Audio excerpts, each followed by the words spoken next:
আগামীকালের দৈনিক রাশিফল নিয়ে বিস্তারিত আলোচনা করব 12টি রাশির ভালো এবং মন্দ নিয়ে। অতি পরিচিত প্রোগ্রাম প্রত্যেকটা দিন এই দৈনিক রাশিফল আমি আলোচনা করি আপনাদের অ্যালার্ট করার জন্য। কারণ প্রত্যেকটা দিন কোনো না কোনো রাশির ভালো সময় থাকে, কোনো না কোনো রাশির খারাপ সময় থাকে। আমি সেগুলো জানানোর চেষ্টা করি। আর আপনারা যদি জানতে পারেন আগামীকাল আপনার কেমন যাবে, আপনি কিন্তু সেইভাবে চলতে পারবেন। যদি আপনি জানতে পারেন আপনার জন্য শুভ, তাহলে আপনি চোখ কান খোলা রাখতে পারবেন। কোনো সুযোগ সুবিধা পেলে আপনি কিন্তু গ্রহণ করতে পারবেন। আর যদি আপনি জানতে পারেন আপনার আগামীকাল দিনটি অশুভ, তাহলে কিন্তু আপনি তৈরি থাকতে পারবেন। আপনার জীবনে কোনো রকম বাজে কিছু ঘটবে না, কারণ আপনি অ্যালার্ট থাকবেন। এই আলোচনার এটাই হচ্ছে আপনাকে সেফটি দেওয়া। এ কারণেই এই প্রত্যেকটা দিন এই দৈনিক রাশিফল আমি আলোচনা করি আপনাদের অ্যালার্ট করার জন্য, আপনাদের জানানোর জন্য আপনাদের কি হতে চলেছে, কোন কোন দিক থেকে সতর্ক থাকতে হবে। আর জানার পরে যদি সেইভাবে চলতে পারেন, আপনার কিন্তু সম্পূর্ণ সেফ থাকবেন। তাই সঙ্গে থাকুন, বিস্তারিত আলোচনা করব। আগামীকাল 12 মার্চ বুধবার, ত্রয়োদশী তিথি, মঘা নক্ষত্র, সুকর্মা যোগ ও জন্মরাশি সিংহ। এবার 12টি রাশিকে নিয়ে বিস্তারিত আলোচনা করব, ভালো এবং মন্দ কি হতে চলেছে আগামীকাল। তাই সঙ্গে থাকুন, সবটাই কিন্তু আমি বোঝানোর চেষ্টা করব। তার আগে আমার সাথে কিভাবে যোগাযোগ করবেন সে বিষয়টা বলে নিই। এখানে দুভাবেই আপনি যোগাযোগ করতে পারবেন, অফলাইন এবং অনলাইন। অনলাইন আপনি বাড়ি বসে আমার সাথে ফোনের মাধ্যমে যোগাযোগ করতে পারবেন। সেক্ষেত্রেও আপনাকে হোয়াটসঅ্যাপে এসে লিখতে হবে বা ভয়েসে বলতে হবে। আর যদি সামনাসামনি বসে আমার সঙ্গে কথা বলতে চান, সেক্ষেত্রে আপনাকে দুটো জায়গায় আসতে হবে। মানে এই দুটো জায়গায় আমি থাকছি, যে কোনো একটা জায়গায় আপনি এসে আমার সামনাসামনি বসে কথা বলতে পারেন আপনার সমস্যা নিয়ে। সেটা হচ্ছে তারাপীঠ এবং আমার নিজের মন্দির নদিয়া বীরনগর। তারাপীঠ আপনি এই মাসে পেয়ে যাবেন 21 এবং 22 তারিখ। আর আমার বীরনগর যে মন্দির আছেন 10 মহাবিদ্যা কালীবাড়ি, এখানে আপনি পেয়ে যাবেন সপ্তাহে 3 দিন সোম মঙ্গল বুধ।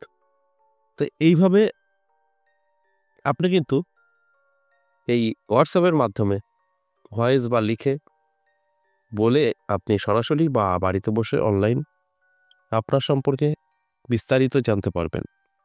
শুধু জানা নয়, কি করে সেই জায়গা থেকে বেরিয়ে আসবেন যদি কোনো নেগেটিভিটি থাকে, সেটারও কিন্তু সম্পূর্ণভাবে আপনাকে পরামর্শ দেওয়া হবে এবং গাইড করা হবে।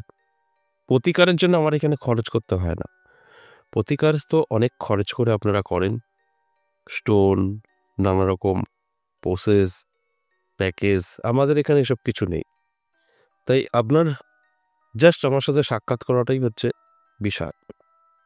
তারপরে আপনার গ্রহের অবস্থা খারাপ থাকুক বা অন্যান্য দিক থেকে সমস্যা থাকুন না কেন, সেগুলো কিন্তু খরচ না করেও আপনি ভালো হতে পারবেন, ভালো থাকতে পারবেন। সেই সমস্তটাই জানতে পারবেন যখন আমার সাথে সাক্ষাৎ করবেন। সেটা ফোনের হতে পারে, সরাসরি হতে পারে। তারপর এবার আসুন আজকের যে আলোচনা, দৈনিক রাশিফল। এই দৈনিক রাশিফল অত্যন্ত গুরুত্বপূর্ণ। প্রত্যেকটা দিন আমি আপনাদের সঙ্গে শেয়ার করি, কারণ একটাই, আপনাদের সমস্তটা জানানো যে কি হতে চলেছে। সেইভাবে যদি চলতে পারেন, আপনারা কিন্তু অনেকটাই সেফ থাকবেন।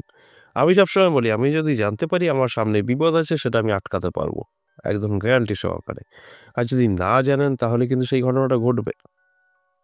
ঠিক সেরকম আপনি যদি আগামীকাল দিন সম্পর্কে জানতে পারেন যে আপনার দিক থেকে কিছুটা সমস্যা আছে, সেটা আপনি আটকাতে পারবেন, এতে কোনো সন্দেহ নেই। কারণ সেইভাবে চলবেন, অনেকটা অ্যালার্ট থাকবেন। সম্পূর্ণ না আটকাতে পারলেও অনেকটাই আটকাতে পারবেন, অনেকটাই ভালো থাকতে পারবেন। তাই আমি প্রত্যেকটা দিনই আপনাদের অ্যালার্ট করার জন্য এই আলোচনাগুলো করা হয়। তাহলে আসুন এক এক করে সেই রাশিগুলো বলি। দেখুন এখানে কোনটা আপনার রাশি, আর আপনার সম্পর্কে ভালো বলা হলো না খারাপ বলা হলো, সেইভাবে চলার চেষ্টা করুন। অবশ্যই সুন্দরভাবে জীবনযাপন করতে পারবেন, নিজেকে সুস্থ এবং বিপদমুক্ত রাখতে পারবেন। প্রথমে মেষ রাশি জাতক জাতিকাদের যথেষ্ট শুভ থাকবে আগামীকাল। এই মেষ রাশি জাতক জাতিকাদের উদ্দেশ্যে বলবো, চোখ কান খোলা রাখুন, অ্যালার্ট থাকুন। নানাভাবে আপনার জীবনে সুযোগ সুবিধা আসবে, সেগুলোকে গ্রহণ করুন। আর্থিক উন্নতি হবে কিন্তু আপনার, তাই অ্যালার্ট থাকাটা প্রয়োজন। এরপর বৃষ রাশি। বৃষরাশি জাতক জাতিকাদেরও কিন্তু যথেষ্ট ভালো সময় থাকবে।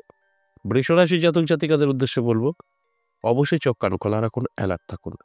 নানাভাবে সুযোগ সুবিধা পাবেন, আপনার আটকে থাকা কাজ ক্লিয়ার হবে, ইনকাম কিছু হলেও বৃদ্ধি পাবে, এগুলো সবই পজিটিভ।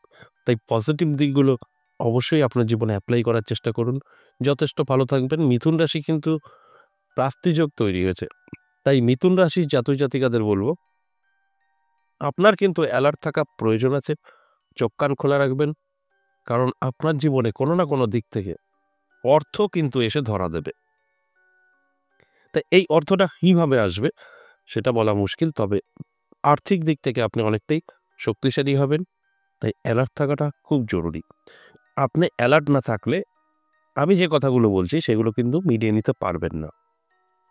আর যদি আপনি অ্যালার্ট থাকতে পারেন তাহলে কিন্তু আপনি বুঝতে পারবেন কোনো না কোনো দিক থেকে আপনার জন্য ভালো কিছুই অপেক্ষা করছে।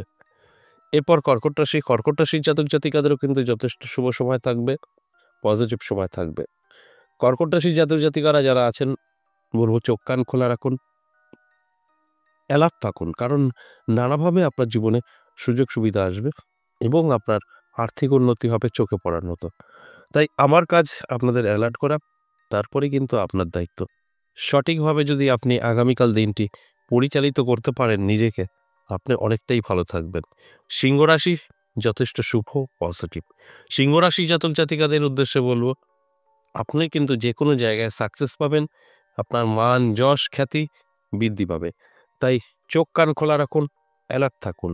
দেখবেন আমি যে কথাগুলো বলছি সবটাই আপনি মিলিয়ে নিতে পারবেন, কারণ দুর্দান্ত সময় থাকবে আগামীকাল।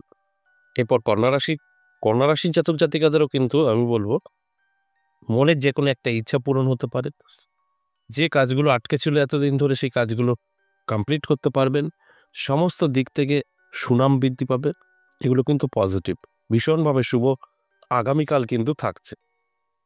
এবার তুলা রাশির ক্ষেত্রেও বলবো, কিছু সমস্যা থাকবে, তবে ভালোটাই কিন্তু বেশি ঘটবে। আপনার জন্য কিন্তু আগামীকাল অনেক কিছু অপেক্ষা করছে। তাই অবহেলা না করে যদি কোনো সুযোগ সুবিধা আসে, ছোট বা বড়, ঝাঁপিয়ে পড়ুন, সেটাই আপনার ভাগ্যের চাকা ঘোরাবে। কিন্তু যদি আপনি সঠিকভাবে আগামীকাল দিনটি ব্যবহার করতে না পারেন, তাহলে এই সময়টা কোনো কাজে লাগবে না। সময় তো আপনার ভালো থাকবে, আপনি সাকসেস কিন্তু হতে পারবেন না। তাই কিছুটা নির্ভর আপনার উপরে আছে, আপনি কতটা নিজেকে ডেভেলপ করবেন সেটা কিন্তু আপনার উপরেই নির্ভর করছে। তাই অ্যালার্ট থাকুন, চোখ কান খোলা রাখুন, অবশ্যই আমি যে কথাগুলো বলছি মিলিয়ে নিতে পারবেন। বৃশ্চিক রাশির অবশ্যই অনেকটা অ্যালার্ট থাকতে হবে, কারণ আপনার জন্য যথেষ্ট শুভ সময় থাকবে। এই শুভ সময়টা শুভ কাজে ব্যবহার করতে হবে, তারপর কিন্তু এই রেজাল্ট আসবে। অবহেলা করলে এর রেজাল্ট কিন্তু পাওয়া দুষ্কর। যে কারণে আমি প্রত্যেকটা দিনই বলি যে অ্যালার্ট থাকতে হবে। যদি আপনার ভালো কিছু থাকে সেটাকে কাজে ব্যবহার করতে হবে। আমার ভালো আছে ভেবে যদি ঘরে বসে থাকেন, আমি যে সব পেয়েই যাবো, আমার রাশি উনি বললেন, তাহলে কিন্তু ভুল করবেন। তাই অ্যালার্ট করার জন্যই এই আলোচনা। ধনুরাশি ভীষণভাবে সাবধান থাকতে হবে। ধনুরাশির জাতক জাতিকাদের যেকোনো দিক থেকে হোক না কেন, অশান্তি, ঝামেলা এবং বাড়িতে উত্তেজিত হওয়া, এগুলো কিন্তু লক্ষ্য করা যাবে। সেখান থেকে কিন্তু আপনার লস হতে পারে, কোনো রকম আপনি লাভবান হবেন না। তাই অ্যালার্ট থাকাটা অবশ্যই জরুরি। আমার আলোচনা মানেই আপনাদেরকে অ্যালার্ট করা। যদি আপনারা অ্যালার্ট থাকতে পারেন, সেক্ষেত্রে কিন্তু আপনারা সেফ থাকবেন, আমি প্রত্যেকটা দিনই বলি। তাই অ্যালার্ট থাকার চেষ্টা করুন। মকর রাশির জন্য যথেষ্ট শুভ সময় থাকবে। মকর রাশির জাতক জাতিকাদের নানা দিক থেকে সুযোগ সুবিধা আসবে, নানা জায়গা থেকে তারা হেল্প পাবে, সহযোগিতা পাবে, যেখানে দাঁড়িয়ে তাদের কিন্তু ভাগ্যের পরিবর্তন অবশ্যই ঘটবে। এরপর কুম্ভ রাশির অনেকটাই সতর্ক থাকতে হবে। কুম্ভ রাশির জাতক জাতিকাদের আর্থিক দিক থেকে পিছিয়ে পড়ার সম্ভাবনা, মান যশ খ্যাতি কমে যাওয়া, এগুলো কিন্তু লক্ষ্য করা যাবে। তাই অ্যালার্ট থাকুন, এগুলো আটকাতে পারবেন। আপনি চাইলে আপনি এগুলো সবই আটকাতে পারবেন। এগুলো আছে মানে আপনার সঙ্গে ঘটবেই এরকমটা কিন্তু নয়। তাই আমি অবশ্যই অনুরোধ করব, আগামীকাল দিনটি অত্যন্ত শুভ থাকবে, সেটা লুফে নেবেন। অত্যন্ত খারাপ থাকবে, সেটা কন্ট্রোল করবেন। তাই আপনার ক্ষেত্রে বলব, কিছু সমস্যা হতে পারে, আপনি অ্যালার্ট থাকলে আটকাতে পারবেন। মীন রাশি এটাও কিন্তু আপনাকে সতর্ক থাকতে হবে। আপনার ক্ষেত্রেও কিন্তু খুব ভালো বলা যাবে না। আপনার কি হতে পারে? আপনার সম্পর্ক নষ্ট হতে পারে, আর্থিক দিক থেকে পিছিয়ে পড়তে পারেন। অর্থাৎ আপনার ব্যবসা মন্দা যেতে পারে। বাড়িতে স্বামী-স্ত্রী বা অবিবাহিত যদি হয়ে থাকেন তাহলে মা-বাবা, ভাই-বোন তাদের সাথে মনের একটা অমিল হতে পারে। একটা আ সম্পর্ক খারাপের জায়গা তৈরি হতে পারে। এর জন্য আপনাকে অ্যালার্ট থাকতে হবে, চোখ-কান খোলা রাখতে হবে। তাহলে দেখবেন এগুলো সবটাই আপনি কন্ট্রোল করতে পারবেন। এই যে ১২ টি রাশি কিনা আলোচনা করলাম টোটালটাই এভারেজ এবং সর্বজনীন। তো এখানে কারোর ব্যক্তিগত জন্মছক বা হস্তরেখা বিচার বিশ্লেষণ করে আলোচনা করা হয়নি। তাই এগুলো কিন্তু আপনাকে বুঝে শুনে তারপর চলতে হবে। দেখবেন সবকিছু আপনার হাতে চলে আসবে, নিজেই কন্ট্রোল করতে পারবেন। আশা করি বুঝতে পেরেছেন। আজ এ পর্যন্তই, আবারও আসবো নেক্সট ভিডিও নিয়ে। ততক্ষণ ভালো থাকুন।